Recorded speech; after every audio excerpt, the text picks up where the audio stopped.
Kulokula kakulonde uphile uphusha uphumelele. Upastor unilo uchaza amaphupho.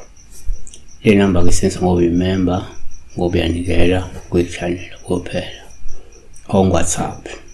Ufona from Monday to Friday from 9 to 5 kuphela.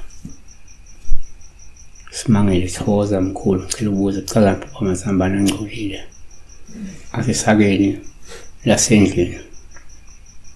She dreamt of dirty potatoes.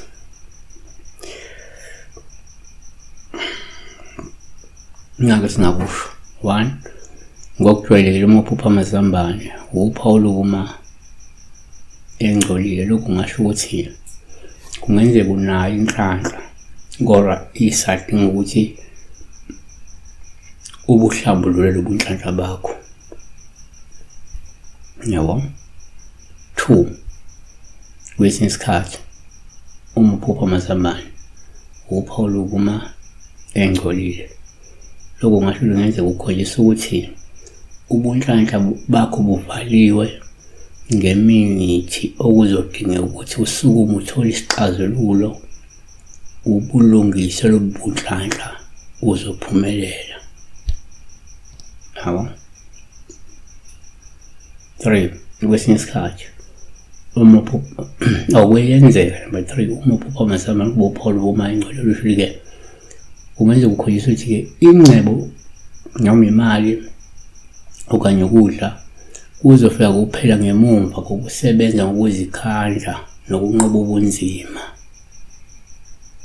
Yabona 4 kwabanye amaphupho amazambane uphawu loma engcolile luhlike kungenze kuzobandakanyeka noma kumuntu ongasathinteke inhlebo noma kungaboni ngasolinye okanye uzoba nenkinga nabanye abantu ukugcina sekuphazamisa mhlawumbe imali inzuzo njalo. Number 5 asibheke kanje amaphupho amazambane yaba uphawu loma engcolile lingenzeka uzogcina umholo noma inzuzo noma izenzo zakho zingekho msulwa zinocopho. Yabo umuntu osolekayo shule ngenzeka kukhona izinto zokwenza kube sekwenza ukuthi lo mholo wakho noma lenzuzo noma le mali noma nje izenzo zakho zibonakale zisoleka. Yabona kodwa ngaloko ukuthi asazi bengcole kanjani kodwa mangukuthi bengcole nje lokho kujwayelekile ukuthi ubuye wavuna lokho kuhle kusuka ukhomba nje ubunhlanhla kuphela la sikhuluma ukuthi angcolile beyond lokuthi aphume emhlabathini asangcolile nokungcola khona. Siyabonga sibika amazambane angcolile.